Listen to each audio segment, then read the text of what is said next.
Disse, porém, Abraão: filho, lembra-te. Muito interessante. Ele tem memória dessa vida? Tem memória dessa vida. Então, ele lembrava. E o que é falado para ele aqui agora é muito importante para você entender o que é a natureza do tormento do inferno e o que é também a natureza do paraíso. Ele diz: lembra-te de que recebeste os teus bens em vida, e Lázaro igualmente os males. Agora, porém, aqui está consolado e tu em tormentos. Ok, primeira coisa que você deve perceber. Quando ele diz para esse homem: recebeste os teus bens em vida, ele pediu um benefício. Ele não pediu um grande benefício, mas ele pediu um benefício. Ele pediu uma gota de água para pôr na ponta da língua. A resposta foi: não.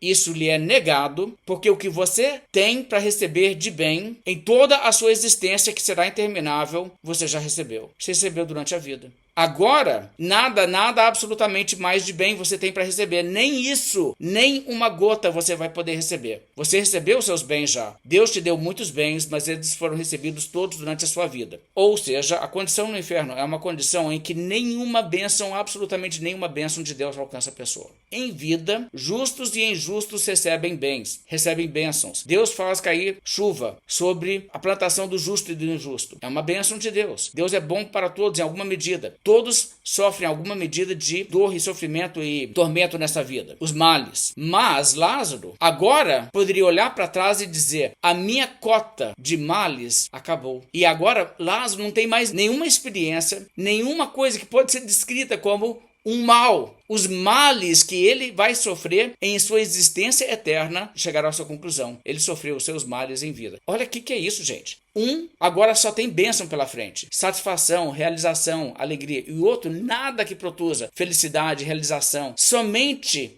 tormento. O que é então o inferno? Nós às vezes falamos que o inferno é o abandono de Deus. Existe uma legitimidade em falar isso porque a Bíblia diz que o inferno é quando Jesus diz para as pessoas o quê? Apartai-vos de mim. Existe separação de Deus. É separação no sentido de separação das bênçãos. Tudo aquilo que é bom de Deus não alcança mais a pessoa. Então a presença abençoadora de Deus não está com ela. Não quer dizer que Deus não esteja no inferno no sentido em que Deus é onipresente. É claro que Deus é onipresente e onde está o inferno, Deus está lá. A Bíblia está dizendo que ela é separada de Deus no sentido que as bênçãos de Deus não alcançam mais a pessoa. Se a tua mão te faz tropeçar, corta-a, pois é melhor entrares maneta na vida do que, tendo as duas mãos, ires para o inferno, para o fogo inextinguível, onde não lhes morre o verme, nem o fogo se apaga. Jesus dá 3 exemplos aqui. Entre você perder a sua mão e você ir para o inferno, é preferível você perder a sua mão. Entre você perder o seu pé e ir para o inferno, é preferível você perder o seu pé. E entre você perder um dos seus olhos e você ir para o inferno, é preferível você perder um dos seus olhos. Óbvio, ok? E o que Jesus está dizendo aqui? Certamente ele não está advogando nenhuma automutilação. Jesus não está dizendo: faz isso. Porque uma pessoa que perde a vista, mas tem no coração aquela ânsia por fazer coisas com os olhos, descontrolada, que ela só não está olhando porque ela agora já não tem os olhos, ela está pecando do mesmo jeito. Assim, o pecado ele é mais fundo. Isso aqui é uma forma de comunicar um recado através de uma comparação de menor para maior. Uma pessoa quer fazer uma coisa errada. Digamos que ele quer sair e ele vai cometer um assalto. E em determinados lugares, e até mesmo ali no contexto em que eles estavam, não era coisa incomum um assaltante ser punido, as pessoas cortando fora a mão da pessoa. Isso realmente poderia acontecer. Agora, essa forma de punição, ela costuma colocar um pouco de choque de realidade na pessoa, a pessoa pensa 2 vezes. Agora, vamos então pensar o seguinte: o cara está pensando assim: eu quero pegar a coisa dos outros, eu acho que eu vou lá cometer um assalto. Mas se ele tem certeza que se ele fizer isso, ele não vai escapar, que eles vão cortar fora a mão dele, ele faz. Claro que ele não faz. Por esse preço ele não faz. Agora, Jesus está dizendo assim: você não faria a coisa errada se você soubesse que te custaria a sua mão direita. Se perder a mão direita, é claro que você não vai fazer. Então, numa escala do menor para o maior, se você não faria sabendo que você perderia a sua mão, você vai fazer sabendo que você vai para o inferno. A pessoa que vai e insiste numa vida assim de crime, ela não acredita que Jesus está falando sério. Ela não acredita realmente no inferno. Se ela acreditasse, ela não faria isso, não. E o que Jesus está tentando mostrar é que o inferno é real, o inferno pode ser evitado. Confie em Cristo como Salvador, siga Jesus e arrependa-se de uma vida de pecado e você não vai para o inferno. Mas não existe nenhum preço que vale a pena você dizer: mas eu vou poder fazer isso e fazer isso que Jesus diz para não fazer e proíbe. Não vale a pena, porque você vai para o inferno, é muito sério. Capítulo 14 de Apocalipse, verso 10. Também esse beberá do vinho da cólera de Deus, preparado sem mistura, do cálice da sua ira, e será atormentado com fogo e enxofre diante dos santos anjos e na presença do Cordeiro. A fumaça do seu tormento sobe pelos séculos dos séculos, e não tem descanso algum, nem de dia, nem de noite. Ir para o inferno é ir para o fogo inextinguível, o fogo que nunca se apaga. E, novamente, se a pessoa fosse para o fogo e durante 10 minutos ela estivesse consciente no fogo e depois ela apagasse. 10 minutos seria uma experiência horrível no fogo. Mas se ela apagasse e não estivesse mais consciente, que diferença faria para ela se esse fogo é inextinguível ou não? Não faria diferença nenhuma. Depois de 11 minutos, daria na mesma que apagasse o fogo. Então, para que falar em termos disso? É banal citar que ele é inextinguível. Não tem mais ninguém lá sofrendo conscientemente, não. Mas o fogo fica lá queimando inextinguivelmente. E daí? O fogo é inextinguível e isso é importante porque a pessoa que está lá estará consciente nele enquanto ele continua sendo inextinguível. Ele é o fogo eterno. Todas as palavras e expressões que são usadas na Bíblia para falar da eternidade de Deus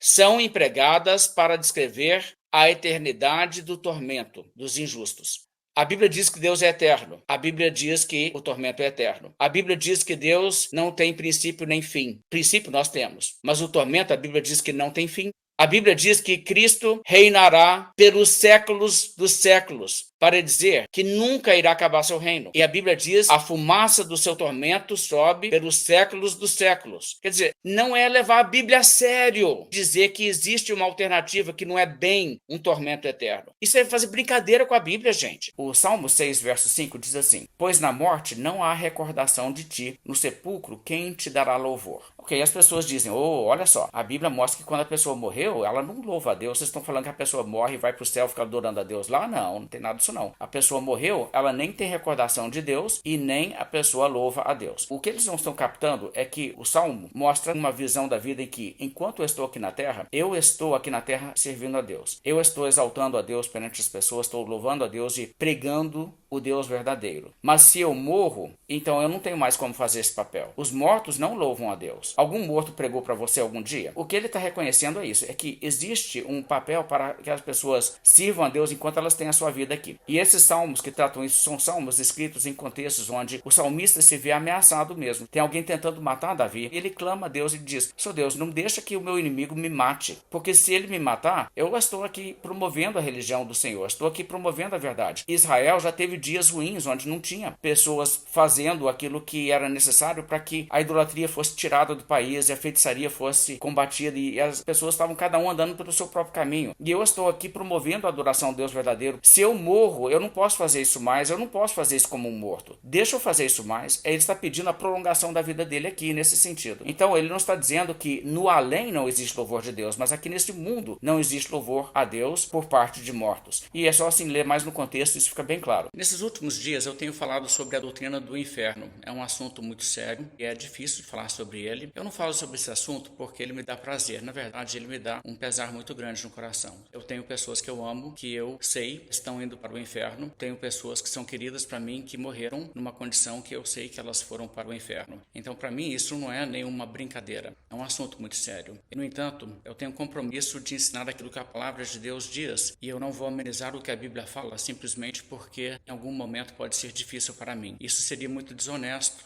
Existem pessoas que estão prontas a fazer isso, mas os verdadeiros porta-vozes de Deus desse mundo não irão amenizar ou modificar a mensagem da Bíblia para agradar aos ouvintes. Nós não podemos fazer isso. E a Bíblia, de fato, é muito clara sobre isso. Jesus falou mais sobre o inferno do que qualquer outra pessoa na Bíblia. E ele procurou realmente levar as pessoas a ter um terror do inferno. Usar medo mesmo para sacudir as pessoas em relação à seriedade desse assunto, para as pessoas não brincarem com isso. Jesus foi aquele que disse: "Digo-vos, pois, amigos meus, não temais os que matam o corpo, e depois disso nada mais podem fazer. Eu, porém, vos mostrarei a quem deveis temer. Temei aquele que depois de matar tem poder para lançar no inferno. Sim, digo-vos, a esse deveis temer." E Jesus está claramente dizendo que nós devemos temer, porque Deus pode, de fato, tirar nossa vida a hora que Ele quiser, e depois disso Ele ainda pode nos lançar no inferno. Algumas pessoas fingem que elas têm um padrão moral mais elevado do que o de Jesus. Elas dizem coisas do tipo: "Eu não uso medo para incentivar as pessoas a fazerem as coisas certas. certas. As pessoas devem vir pelos motivos de amor a Deus e não por medo. Gente, isso é errado. Jesus prova que isso é errado. Primeiramente, porque isso não é usar uma tática de medo. Não é Deus falando, cuidado, tem um bicho-papão lá fora, não sai pra rua, quando não tem bicho-papão. É um perigo real e, portanto, não seria amoroso não advertir corretamente. E as pessoas que não estão avisando não são mais amorosas do que Jesus, elas são omissas em transmitir a seriedade. E não adianta falar que as pessoas não precisam de vir a Deus pelo medo, que existem motivos mais nobres. Nós precisamos, às vezes, de olhar as consequências da maldade em nós mesmos, para que isso nos coloque a dar os primeiros passos na direção certa. E o próprio Senhor Jesus Cristo é um modelo de evangelismo usando isso, mostrar para as pessoas o preço que o mal cobra, para que as pessoas, pensando no seu próprio bem, rompam com o mal e se arrependam. Jesus é um exemplo perfeito de como evangelizar. E uma pergunta que sempre surge quando falamos sobre o inferno é se o fogo é literal. As pessoas vão queimar mesmo? Entre a morte e a ressurreição, por exemplo, como que fica se o espírito está fora do corpo? Fogo queima uma alma, mas isso não significa que não possa haver realmente uma comunicação correta da experiência através desse tipo de linguagem. E fora isso, quando se fala da ressurreição dos ímpios, quando eles então são também lançados para toda a eternidade no lago de fogo, haverá um corpo material. Agora, nós não temos realmente como dizer exatamente o que vai ser. Eu acho que é muito claro que a Bíblia usa de simbolismo para falar de coisas que nós não entendemos, mas falar que é simbólico não muda substancialmente, porque é um símbolo adequado para comunicar a ideia. E se o símbolo está nessa categoria, o que o símbolo comunica? Então a realidade será desse tipo. Então não se escapa de ser uma coisa realmente muito terrível. Se nós observarmos, por exemplo, como Jesus falou em Mateus capítulo 13, na parábola do joio e do trigo, na parábola o que acontece é que o joio é colhido e lançado no fogo. Essa é a parábola. E a interpretação da parábola é o quê? Ajuntarão os anjos aqueles que praticam a iniquidade e os lançarão na fornalha acesa. Você vê que tanto na parábola como na interpretação do significado do que a parábola representa, você encontra fogo. Então, se não for fogo, é necessariamente algo que está muito adequadamente retratado com fogo, o que significa uma experiência de dor muito intensa. E a pergunta sobre a qual todo esse assunto gira, o quanto é grave pecar contra o Criador? Essa é a pergunta. E pecadores querem responder, não é nada tão sério assim. Não é nada que mereça uma punição infinita. Cuidado com isso. Essas seitas que ensinam aniquilação, que a pessoa simplesmente vai sair de existência, estão, na verdade, contendendo que haverá um dia, um momento, em que ter pecado contra Deus já não será consequente e já não fará diferença nenhuma se aquela pessoa pecou contra Deus ou não. Se a criatura rebelde um dia simplesmente sai de existência, no momento em que ela sai de existência, poderá se dizer em relação a ela, descanse em paz. Mas a Bíblia diz, não há paz para os perversos, diz o meu Deus. E na realidade, sair de existência é tudo o que muitos dos ímpios querem. Eles querem ser apagados. Eles têm revolta com Deus por terem sido criados e gostariam de não existir. Se fosse isso que Deus fizesse com os ímpios, então poderia se dizer que chegará um momento em que será assim como se eles nunca tivessem existido. Eles nem lembrarão mais que algum dia eles existiram. Eles estarão livres. Mas não é assim. Em relação a Judas, por exemplo, Jesus Cristo disse, o Filho do Homem vai como está escrito a seu respeito, mas ai daquele por intermédio de quem o Filho do Homem está sendo traído. Melhor lhe fora não haver nascido. E aí? Vai ser com Judas pior do que se ele não tivesse nascido ou igual? Porque é isso que significa a doutrina da aniquilação. Será com Judas igual se ele nunca tivesse nascido, mas nunca será igual. Toda pessoa que diz, eu não acredito em inferno eterno, é uma pessoa que de fato está dizendo, eu não acho que o que eu mereço seja uma punição eterna. E uma pessoa que fala assim, está te dizendo que ela nunca chegou a ter convicção de pecado do tipo que o Espírito Santo produz. É uma coisa muito forte, é uma coisa onde você tem toda a certeza que Deus pode te lançar no inferno sim, porque é isso que você merece. Se uma pessoa nunca teve isso aí, é que ela fica aí banalizando esse assunto e dizendo,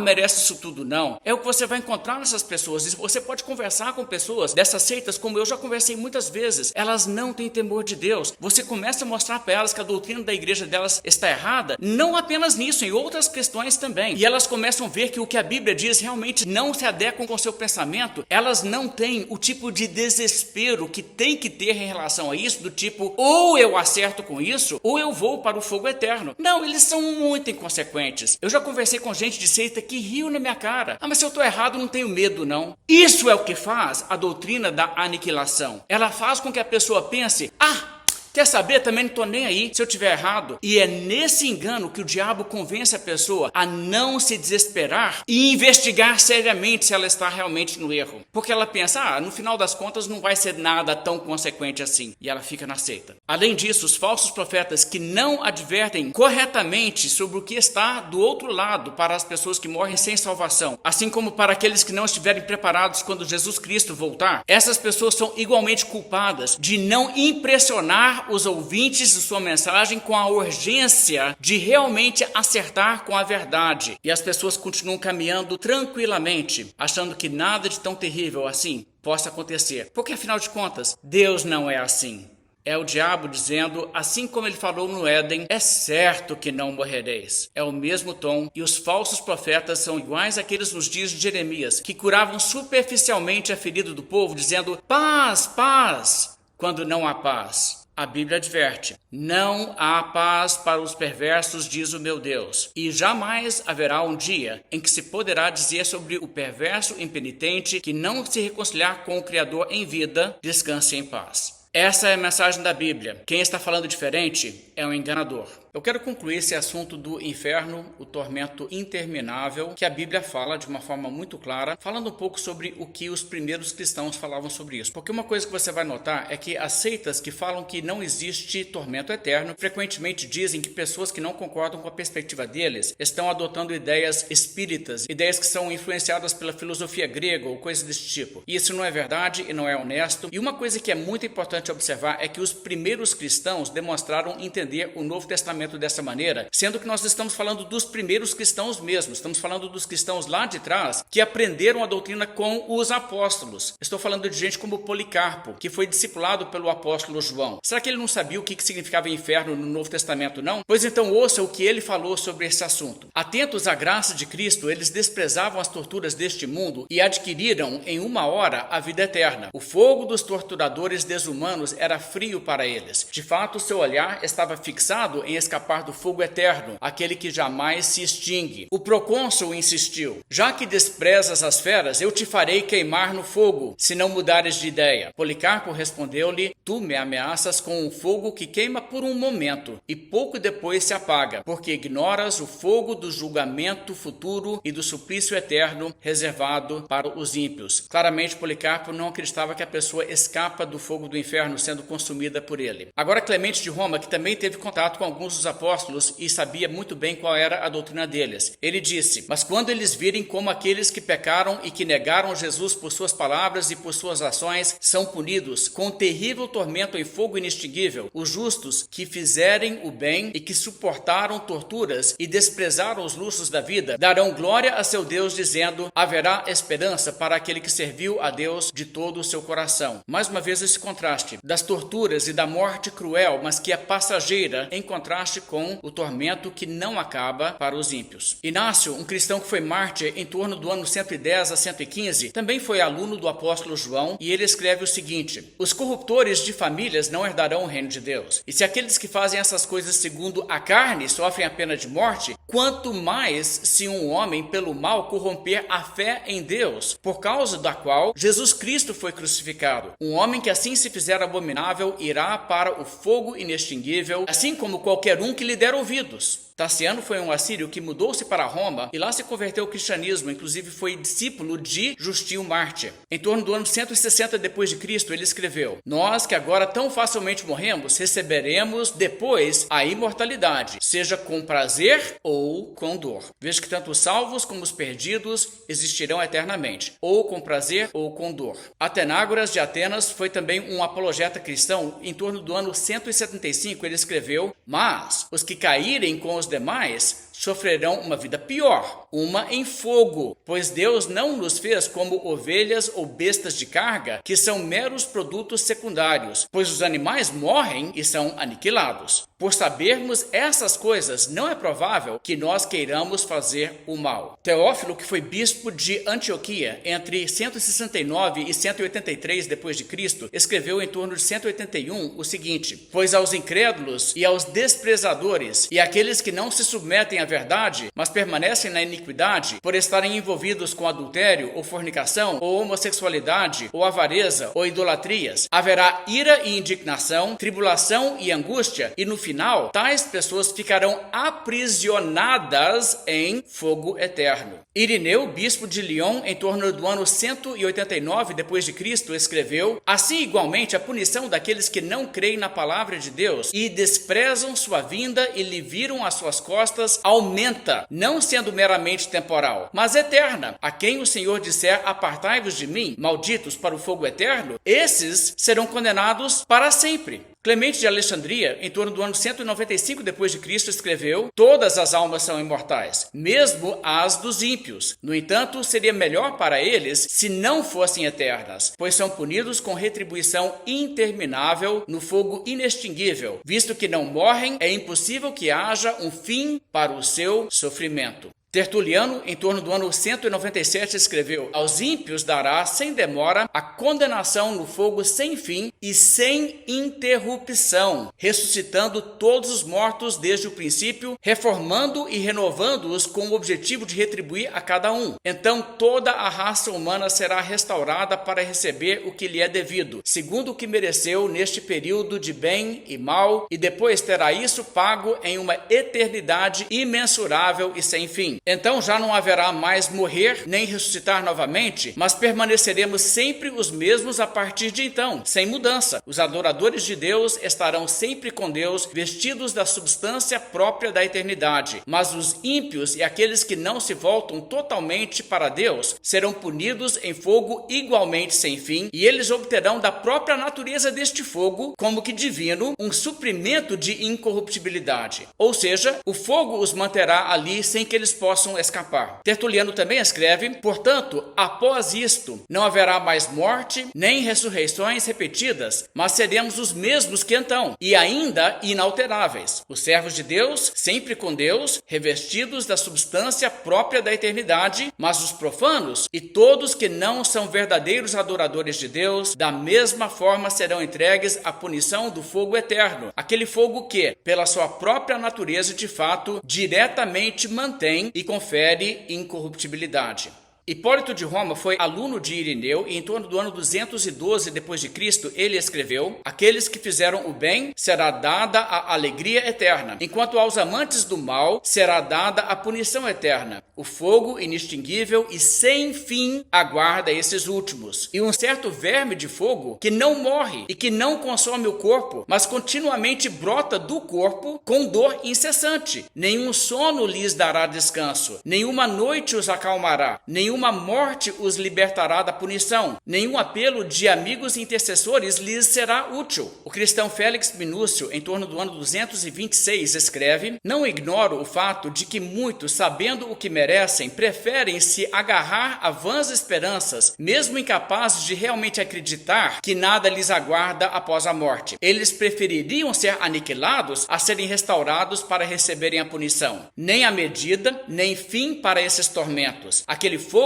engenhoso queima os membros e os restaura, desgasta-os e ainda assim os sustém, assim como os relâmpagos em fogo atingem os corpos, mas não os consomem. Cipriano de Cartago, em torno de 252 d.C., escreve: o inferno sempre ardente e a punição de ser devorado por chamas vivas consumirá os condenados. Nem haverá qualquer maneira pela qual os atormentados possam ter descanso ou um fim. As almas, junto com seus corpos, serão preservadas chamadas para sofrer em angústias infinitamente. O sofrimento pela punição será, então, sem ocasião para arrependimento. Chorar será inútil e a oração ineficaz. Tarde demais acreditarão na punição eterna aqueles que não creram na vida eterna. Lactâncio, em torno do ano 307, escreveu: no entanto, os escritos sagrados nos informam de que maneira os ímpios devem sofrer punição, pois, porque cometeram pecados em seus corpos, eles serão novamente revestidos de carne para que possam fazer expiação em seus corpos. E ainda assim, não será aquela carne com a qual Deus vestiu o homem, como este nosso corpo terreno, mas indestrutível e duradoura para sempre, para que possa suportar o tormento do fogo eterno. O mesmo fogo divino, portanto, com uma e a mesma força e poder, queimará os ímpios e os formará novamente, e substituirá o que consumir de seus corpos, e se suprirá de manutenção eterna. E mais uma vez você nota que todos esses escritores entendem que o corpo continua ali, a pessoa não escapa e a pessoa continua sendo atormentada sem fim. Cirilo de Jerusalém foi um importante bispo e um respeitadíssimo teólogo da igreja primitiva, e em torno do ano 350 ele escreveu assim: portanto, seremos todos ressuscitados, todos com nossos corpos eternos, mas nem todos com corpos iguais, pois se um homem é justo, receberá um corpo celestial, para que possa dignamente conversar com os anjos. Mas, se o homem é transgressor, receberá um corpo eterno, adequado para suportar as penas dos pecados, queimar eternamente em fogo, sem nunca ser consumido. Esses são os testemunhos sobre esse assunto dos cristãos mais antigos. E ainda mais impressionante é que não existe uma voz dissidente nesse período todo de pessoas dizendo: como assim, gente? Não é isso que a Bíblia significa. Não foi isso que os apóstolos ensinaram. Não era assim que Jesus queria dizer. Não existe. Existem pessoas que não são tão explícitas, que dizem a morte eterna, sem detalhar, sem especificar, mas não existe uma voz de protesto. Como necessariamente acontece hoje, se você explica a doutrina do tormento eterno, as pessoas contradizendo, dizendo não é assim. Esse espírito não havia na igreja primitiva. Você pode ter certeza que quem discorda dessa perspectiva não está levando a Bíblia a sério, não está interpretando a Bíblia como os primeiros cristãos que estavam ali aprendendo a interpretar a Bíblia dos próprios apóstolos de Cristo. Então não se deixe levar por esses modernistas que distorcem a Escritura para a sua própria destruição.